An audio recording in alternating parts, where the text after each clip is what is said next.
ശ്രീ ഗുരുഭ്യോ നമഃ.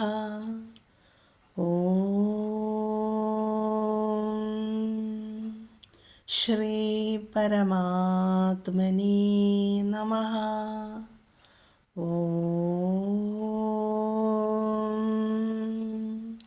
ശ്രീ ലളിതാംബികായൈ നമഃ. നമോ നാരായണായ.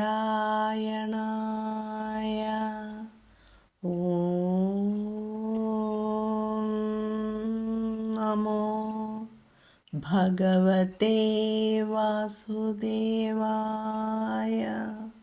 നമസ്തേ സജ്ജനങ്ങളെ. നമ്മൾ ശ്രീ വിഷ്ണു സഹസ്രനാമ സ്തോത്രത്തിലെ 60 ശ്ലോകങ്ങൾ നല്ല അക്ഷരസ്ഫുടതയോടുകൂടി പാരായണം ചെയ്യാൻ പഠിച്ചു. ഇനി അടുത്ത 3 ശ്ലോകങ്ങൾ 61, 62, 63 ശ്ലോകങ്ങൾ നല്ല അക്ഷരസ്ഫുടതയോടുകൂടി പഠിക്കാൻ ശ്രമിക്കാം. ശ്ലോകം 61. സുധന്വാഖണ്ഡ പരശുർദാരുണോ ദ്രവിണപ്രദഃ ദിവസ്പൃക് സർവദൃഗ്വ്യാസോ വാചസ്പതിരയോ നിജഃ. സുധന്വാ സുധന്വാ ധ ഘോഷം, ന്വാ വകാരം കേൾക്കണം, ദീർഘമുണ്ട്. സുധന്വാ ഖണ്ഡ പരശൂർ, ഖണ്ഡ ഖ അധികരം, മുഖം എന്ന് പറയുന്ന ഖായാണ്. അപ്പോൾ ഖ. അത് കഴിഞ്ഞിട്ടോ ഡ മൃദു, ന കഴിഞ്ഞിട്ട് ഡ മൃദു. ഖണ്ഡ പരശൂർ, പരശൂർ. ദാരുണോ ദ്രവിണപ്രദഃ, ദാരുണോ ദ മൃദു, ദാരുണോ ദ്രവിണപ്രദഃ, ദ്രവിണ ദ്ര മൃദു, പ്രദഃ ദ മൃദു. സുധന്വാ ഖണ്ഡ പരശുർദാരുണോ ദ്രവിണപ്രദഃ. സുധന്വാ ഖണ്ഡ പരശുർദാരുണോ ദ്രവിണപ്രദഃ.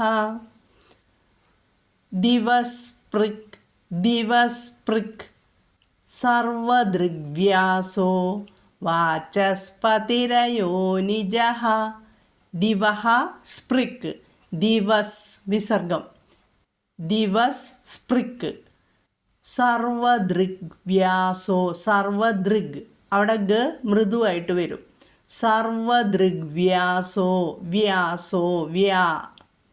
വാചസ്പതിരയോ നിജഃ, വാച ചായാണത്, വാച എന്ന് പറയരുത്, മൃദുവാകരുത്.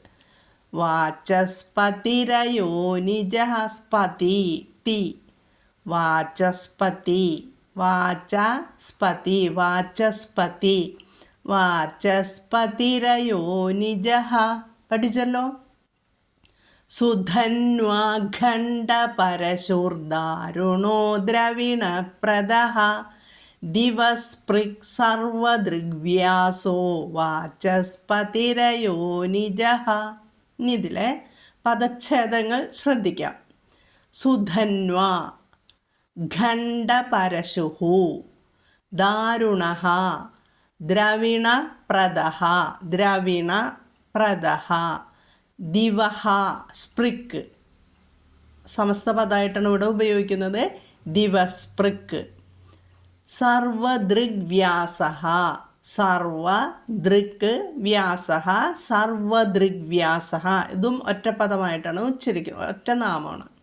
വാചസ്പതിരയോ നിജഃ, 2 വാക്കുകളുണ്ട് ഇതിൽ, നാമങ്ങളുണ്ട്.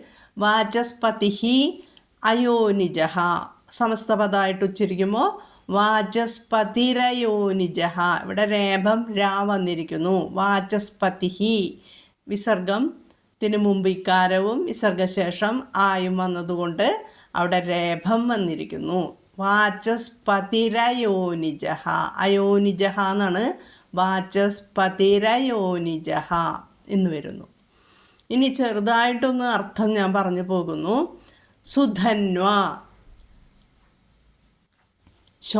സു എന്ന് ഞാൻ ആദ്യം പറഞ്ഞു തന്നിട്ടുണ്ട്. ശോഭനമായ, സുധന്വ ശോഭനമായ അല്ലെങ്കിൽ മഹത്തായ ധനുസോടു കൂടിയവൻ. ധനുസ് എന്നാൽ വില്ല്.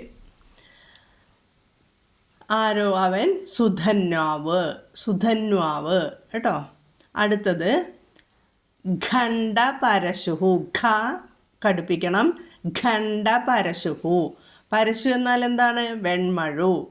അപ്പോൾ ഖണ്ഡനം എന്നാൽ മുറിക്കൽ അല്ലെങ്കിൽ നശിപ്പിക്കൽ, എതിർക്കൽ എന്നൊക്കെ ഉള്ളത്. അപ്പോൾ ശത്രുക്കളെ ഖണ്ഡനം ചെയ്യുന്ന പരശു ധരിച്ചിരിക്കുന്നവൻ. ആരോ അവൻ? ഖണ്ഡപരശുഹു. പരശുരാമൻ, ജമദഗ്നി മഹർഷിയുടെ പുത്രനായിട്ട് ഭഗവാൻ ജനിച്ചുവല്ലോ, അതാണ് അവിടെ. ദാരുണഹ. ദാരുണൻ എന്നാൽ എന്താണ്? കഠോരൻ, ഭയങ്കരൻ എന്നൊക്കെ അർത്ഥം. ദുഷ്ടന്മാരോട് യാതൊരു ദയാദാക്ഷിണ്യവും ഇല്ലാത്തവനാണ് ഭഗവാൻ. അപ്പോൾ ദാരുണഹ എന്ന നാമം വന്നു. അടുത്തത് ദ്രവിണപ്രദഃ. ദ്രവിണം എന്നാൽ എന്താണ്?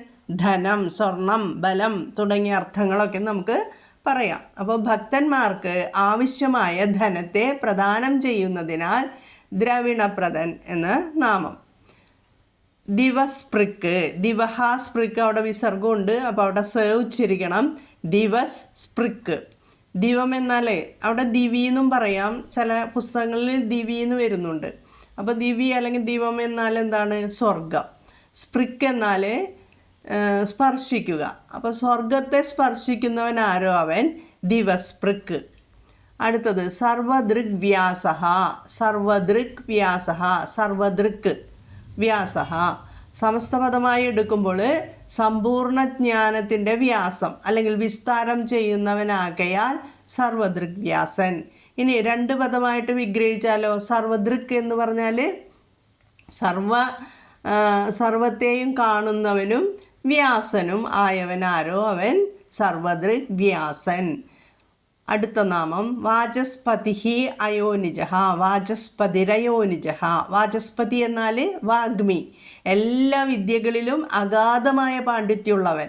അയോനിജൻ എന്നാൽ മാതൃഗർഭമായി ഗർഭത്തിൽ കൂടി ജനിക്കാത്തവൻ. അപ്പോൾ അങ്ങനെയുള്ള വിശേഷണത്തോടു കൂടിയ ഏകനാമമാണ് ഇത്, വാചസ്പതിരയോനിജഃ. ഇനി അടുത്ത ശ്ലോകം. അപ്പോൾ ഈ ശ്ലോകം പഠിച്ചല്ലോ. ശ്ലോകം ഒന്നും കൂടി ചൊല്ലിത്തരാം. സുധന്വാഖണ്ഡപരശൂർദാരുണോ ദ്രവിണപ്രദഃ ദിവസ്പൃക് സർവദൃഗ്വ്യാസോ വാചസ്പതിരയോനിജഃ. അടുത്ത ശ്ലോകം 62ാമത്തെ ശ്ലോകം. ത്രിസാമാസാമഗസ്സാമ നിർവാണം ഭേഷജം ഭിഷക് സന്യാസകൃച്ഛമശാന്തോ നിഷ്ഠാശാന്തിഃ പരായണഃ.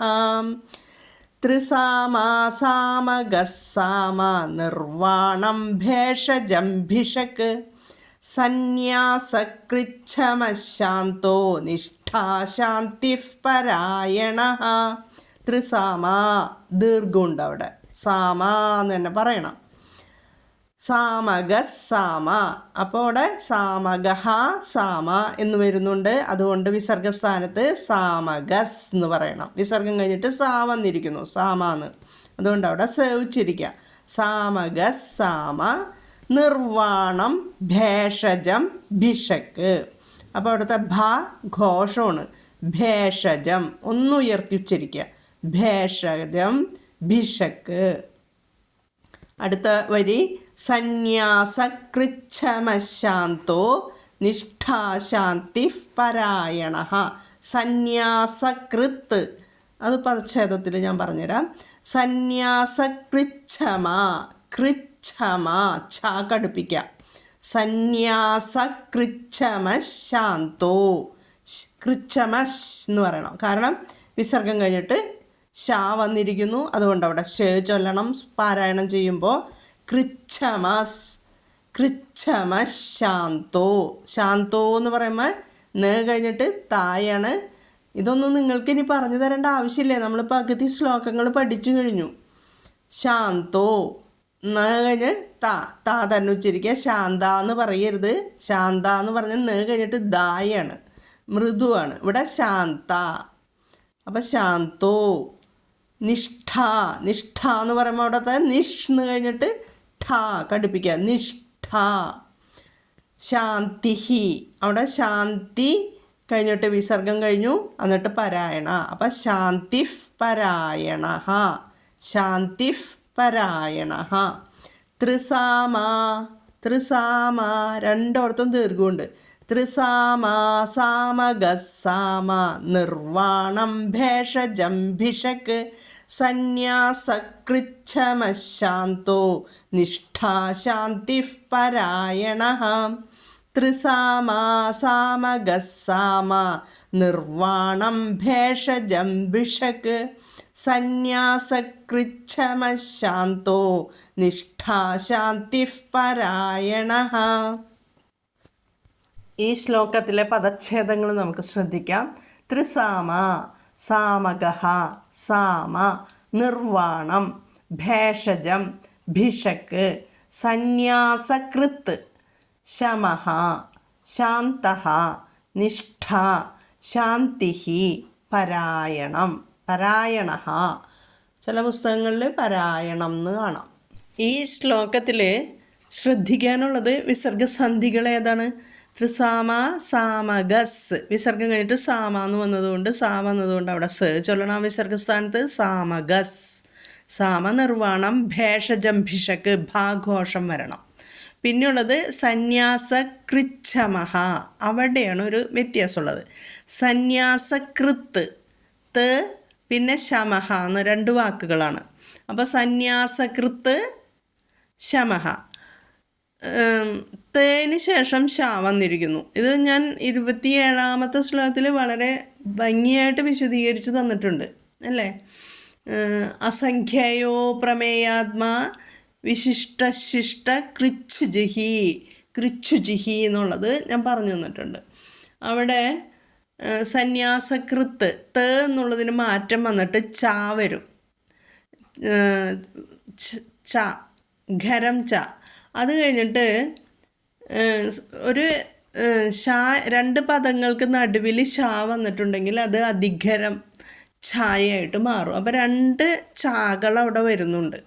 കൃത്ത് എന്നുള്ളത് മാറിയിട്ട് ത മാറിയിട്ടാണ് അവിടെ തയും ഷായും കൂടി ചേർന്നിട്ട് അവിടെ രണ്ട് ഛ അച്ഛൻ എന്ന് നമ്മൾ എഴുതുന്ന ആ ഛ ആദ്യത്തെ ഖരം അതിന് ചുവട്ടിൽ അധികരം. ഈ രണ്ട് ഛാകൾ അവിടെ വരുന്നത് തേയും ഷായും കൂടി ചേർന്നത് കൊണ്ടാണ് കേട്ടോ. അത് അവിടുത്തെ ഒരു നിയമമാണ്, ശ്രദ്ധിക്കണം.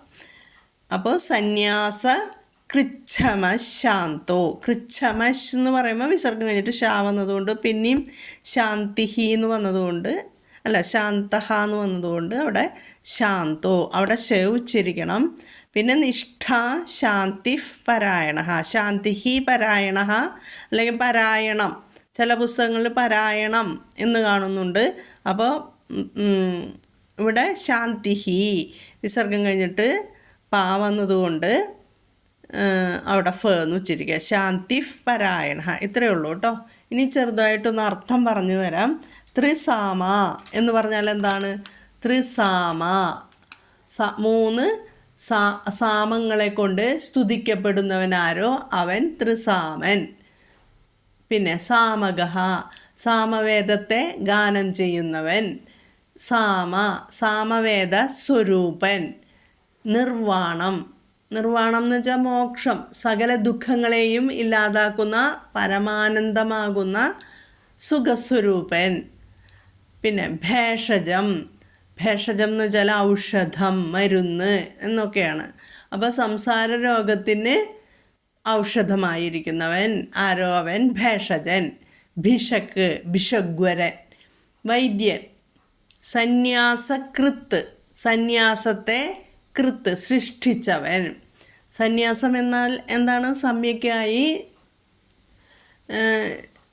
ന്യസിക്കുക. ഇനി അത് 4 ആശ്രമങ്ങളിൽ ഒന്നാണല്ലോ സന്യാസം. ബ്രഹ്മചര്യം ഗാർഹസ്ഥ്യം, വാനപ്രസ്ഥം, സന്യാസം, അല്ലേ? ഇവയൊക്കെ ഭഗവാൻ സൃഷ്ടിച്ചു. അപ്പോൾ സന്യാസകൃത്ത്. ശമഹ, സർവരുടെയും അഹങ്കാരത്തെ ഇല്ലാതാക്കുന്നവൻ. ശാന്തഹ, വിഷയസുഖങ്ങളിൽ അനാസക്തനായിരിക്കുന്നവൻ അല്ലെങ്കിൽ ശാന്തനായവൻ, ശാന്തൻ. നിഷ്ഠ, സർവചരാചരങ്ങളുടെയും ആത്മാവായാണ് ഭഗവാനെ കാണുന്നത്. ഭഗവാൻ അല്ലേ? ആത്മാവായവനാണ് ഭഗവാൻ. അപ്പോൾ ഭഗവാനിൽ നിന്ന് ഉണ്ടായി ഭഗവാനിൽ നമ്മൾ ലയിക്കുന്നു. അപ്പോൾ സർവചരാചരങ്ങളുടെയും വാസസ്ഥാനമാണ് ഭഗവാൻ, എല്ലാ ഭൂതങ്ങളുടെയും. അടുത്തത് ശാന്തിഹി, സമസ്ത അവിദ്യയുടെ നിവൃത്തിയായ ബ്രഹ്മസ്വരൂപൻ. ശാന്തിഹി. പരായണം, പുനരാവർത്തിയുടെ ശങ്കയില്ലാതെ പരമമായ അയനത്തോടു കൂടിയവൻ. അയനം എന്ന് വെച്ചാൽ എന്താ? സ്ഥാനം അല്ലെങ്കിൽ മുഖ്യാശ്രയം, അതാണ് ഭഗവാൻ. അപ്പോൾ പരായണം, പരായണഃ എന്ന് ചില പുസ്തകങ്ങളിലുണ്ട്. അപ്പോൾ ഇത് മനസ്സിലായല്ലോ ഈ ശ്ലോകം. ത്രിസാമാസാമഗസ്സാമ നിർവാണം ഭേഷജംഭിഷക് സന്യാസകൃച്ഛമശാന്തോ നിഷ്ഠാ ശാന്തിഃ പരായണഃ. ഇനി 63-ാമത്തെ ശ്ലോകത്തിലേക്ക് നമുക്ക് കടക്കാം. എന്താണ്? ശുഭാംഗശാന്തിദസ്രഷ്ടാ കുമുദഃ കുവലേശയഃ ഗോഹിതോ ഗോപതിർഗോപ്താ വൃഷഭാക്ഷോ വൃഷപ്രിയഃ. ശുഭാംഗഃ, ശുഭാംഗ, അവിടെ അനുസ്വാര നിയമം വന്നില്ലേ? അപ്പോൾ അവിടെ ശുഭാം എന്നുള്ളത് അനുസ്വാരം നമ്മൾ ഉച്ചരിക്കില്ല, അവിടെ അങ്ങ് ഉച്ചരിക്കണം. ശുഭാംഗ അല്ലേ? ശുഭാംഗ ശാന്തിദ സ്രഷ്ട. ശുഭാംഗ കഴിഞ്ഞിട്ട് ശാന്തി എന്ന് വന്നതുകൊണ്ട്, ശാന്തിദഹ എന്ന് വന്നതുകൊണ്ട് അവിടെ ശ ഉച്ചരിക്കുക. ശുഭാംഗ ശാന്തിദ സ്രഷ്ട. ശാന്തിദഹ കഴിഞ്ഞിട്ട് സാ വന്നതുകൊണ്ട് അവിടെ സ ഉച്ചരിക്കണം. അപ്പോൾ ശുഭാംഗന്ന് ശ വരിക, ശാന്തിദ സ്രഷ്ട. കുമുദഃ കുവലേശേഹ, കുമുദഃ കുവലേശേഹ വിസർഗം കഴിഞ്ഞിട്ട് കാ വന്നു, അതുകൊണ്ട് ഹ ഉച്ചരിക്കണം. ഹ വിസർഗം. കുമുദഃ കുവലേശേഹ. ശുഭാംഗ ശാന്തിദ സ്രഷ്ട കുമുദഃ കുവലേശേഹ. ശുഭാംഗ ശാന്തിദ സ്രഷ്ട കുമുദഃ കുവലേശേഹ. മനസ്സിലായല്ലോ? അടുത്ത വരി ഗോഹിതോ, ഗോമൃദു, ഗോഹിതോ, തോ എന്ന് പറയണം. ഗോപതിർ ഗോപ്ത, ഗോപതിർ തീ പറയണം. ഗോപ്ത, ഗോപതിർ ഗോപ്ത. ഗോ കഴിഞ്ഞിട്ട് പായാണ് കേട്ടോ, ഖരമാണ്. പ, പറ എന്നുള്ള പ. അപ്പോൾ ഗോപതിർ ഗോപ്ത വൃഷഭാക്ഷോ വൃഷപ്രിയ. വൃഷ, വൃഷഭാഘോഷം, ക്ഷോ കയും ഷായും. വൃഷഭാക്ഷോ വൃഷപ്രിയ. മനസ്സിലായല്ലോ? ഇനി ഇതിലെ പദച്ഛേദങ്ങൾ: ശുഭാംഗഃ, ശാന്തിദഃ, സ്രഷ്ട, കുമുദഃ, കുവലേശയഃ, ഗോഹിതഃ, ഗോപതിഃ, ഗോപ്ത, വൃഷഭാക്ഷഃ, വൃഷപ്രിയഃ. ഇതിൽ രേഭം വരുന്നുള്ളൂ അല്ലേ? ഗോപതിഃ, ഗോപ്ത, ഗോപതിർ, ഗോപ്ത. വേറെ ഒന്നും വ്യത്യാസങ്ങളില്ല. ശുഭാംഗഃ കഴിഞ്ഞിട്ട് ശാന്തിദഃ ശ പറയുക. ശാന്തിദഃ കഴിഞ്ഞിട്ട് സ്രഷ്ട എന്ന് വന്നു, സ പറയുക. കുമുദഃ എന്ന് കഴിഞ്ഞിട്ട് കുവലേശയഃ എന്ന് വന്നു, അപ്പോൾ കുമുദഃ എന്ന് പറയുക. ഗോഹിതോ അവിടെ ഓകാരം വന്നതാണ്. ഗോഹിതോ ഗോപതിർ ഗോപ്ത രേഭം വന്നു. വൃഷഭാക്ഷോ വൃഷപ്രിയ കേട്ടോ. വൃഷഭാക്ഷ എന്നുള്ളത് വൃഷഭാക്ഷോ എന്ന് വന്നു, ഉത്തശ്രുതി. അപ്പോൾ ഇത്രയേ ഉള്ളൂ. ഇനി ഇതിൽ ചെറുതായിട്ടൊന്ന് അർത്ഥം പറഞ്ഞു തരാം. ശുഭാംഗഃ, ശുഭമായ അംഗങ്ങളോട് കൂടിയവൻ, സുന്ദരമായ ശരീരത്തെ ധരിച്ചവൻ. ശാന്തിദഃ, ശാന്തിയെ ദാനം ചെയ്യുന്നവൻ. സ്രഷ്ട, സൃഷ്ടിക്കുന്നവൻ, സ്രഷ്ടാവ്. കുമുദഃ, കു എന്നാൽ എന്താ? ഭൂമി, ഭൂമിയിൽ അവതരിച്ച് സന്തോഷിക്കുന്നവൻ. കുമുദഹ കുവലേശേഹ. കുവലം എന്നാൽ ജലം, അപ്പോൾ ജലത്തിൽ ശയിക്കുന്നവൻ. കുവലം എന്നാൽ പിന്നെ ഒരു അർത്ഥം കൂടിയുണ്ട്, സർപ്പത്തിൻ്റെ ഉദരം എന്ന്. അപ്പം നമ്മുടെ അനന്തശയനം അത് ആലോചിച്ചാൽ മതി. കുവലേശേഹ. ഗോഹിതഹ ഗോക്കളുടെ ഹിതകാരിയായവൻ, അതായത് ഗോക്കൾക്ക് ഇഷ്ടപ്പെട്ടത് ചെയ്യുന്നവൻ. ഗോഹിതഹ. ഗോപതിഹി ഭൂമിയുടെ പതി, ഗോപതി. അടുത്തത് ഗോപ്ത. മായ കൊണ്ട് ആത്മസ്വരൂപത്തെ മറയ്ക്കുന്നവൻ ഗോപ്തൻ. വൃഷഭാക്ഷ സർവകാമങ്ങളെയും വർഷിക്കുന്ന അക്ഷികളുള്ളവൻ. വൃഷപ്രിയ ധർമ്മം ഇഷ്ടമായിട്ടുള്ളവൻ. വൃഷപ്രിയ വൃഷത്തിൻ്റെ അർത്ഥം ഞാൻ പണ്ട് പറഞ്ഞു തന്നിട്ടുണ്ട്, ധർമ്മം എന്ന്. ധർമ്മം ഇഷ്ടമായിട്ടുള്ളവൻ. അപ്പോൾ 63-ാമത്തെ ശ്ലോകം ഒന്നും കൂടി പറഞ്ഞു തരാം.